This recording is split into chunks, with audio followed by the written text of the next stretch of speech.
আসসালামু আলাইকুম সুপ্রিয় শিক্ষার্থী বন্ধুরা, আশা করি তোমরা সবাই ভালো আছো। লাবিব এন্ড জাফিস টেকের পক্ষ থেকে তোমাদের সবাইকে আজকে স্বাগতম। তো আজকে আমি এসেছি সুপ্রিয় চতুর্থ শ্রেণী শিক্ষার্থী বিন্দুদের জন্য। তো বন্ধুরা, আজকে আমি আলোচনা করব তোমাদের বাংলাদেশ ও বিশ্ব পরিচয় অষ্টমতম অধ্যায় সামাজিক প্রতিষ্ঠান এবং রাষ্ট্রীয় সম্পদ। তো চলো বন্ধুরা, আজকের এই ভিডিওটি শুরু করা যাক। তো বাংলাদেশ ও বিশ্ব পরিচয় চতুর্থ শ্রেণী অষ্টম অধ্যায় সামাজিক প্রতিষ্ঠান এবং রাষ্ট্রীয় সম্পদ অনুশীলনীর সমাধানগুলো দেখব বন্ধুরা। তো প্রথমে বন্ধুরা আমরা কিছু সংক্ষিপ্ত প্রশ্ন উত্তরে চলে যাব। 1 নাম্বার, পার্ক এবং খেলার মাঠ কিভাবে সমাজে ভূমিকা রাখে? উত্তর, পার্ক এবং খেলার মাঠ সমাজে গুরুত্বপূর্ণ ভূমিকা রাখে। এগুলি শরীরচর্চা ও বিনোদনের সুযোগ করে দেয়, যা শিশুদের শারীরিক ও মানসিক বিকাশে সহায়তা করে। 2, সরকার আমাদের জন্য কি কি নির্মাণ করে? উত্তর, সরকার আমাদের জন্য রাস্তাঘাট, সেতু, স্কুল, হাসপাতাল, বিদ্যুৎ কেন্দ্র, জনকল্যাণমূলক অবকাঠামো নির্মাণ করে।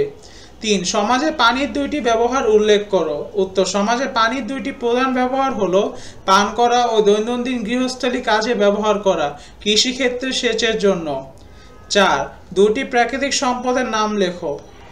উত্তর, দুটি প্রাকৃতিক সম্পদের নাম হলো পানি, বন, গাছপালা।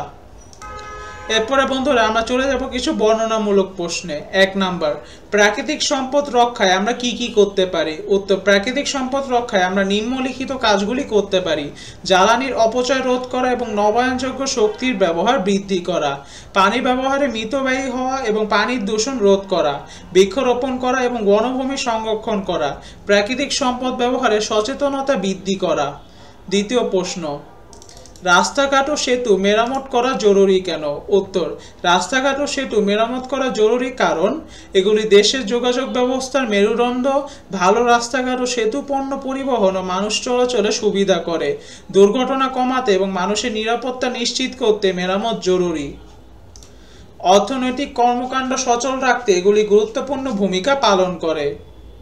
তো সুপ্রিয় বন্ধুরা, এটি ছিল আজকের জন্য। সবাইকে অনেক ধন্যবাদ এই ভিডিওটি দেখার জন্য। আমাদের পরবর্তী ভিডিও শুরু হবে 9 নম্বর অধ্যায় এলাকার উন্নয়ন। সেই ভিডিওটি দেখার জন্য তোমাদের সবাইকে অনেক আমন্ত্রণ রইল। তো সবাইকে অনেক ধন্যবাদ এই ভিডিওটি দেখার জন্য। আসসালামু আলাইকুম।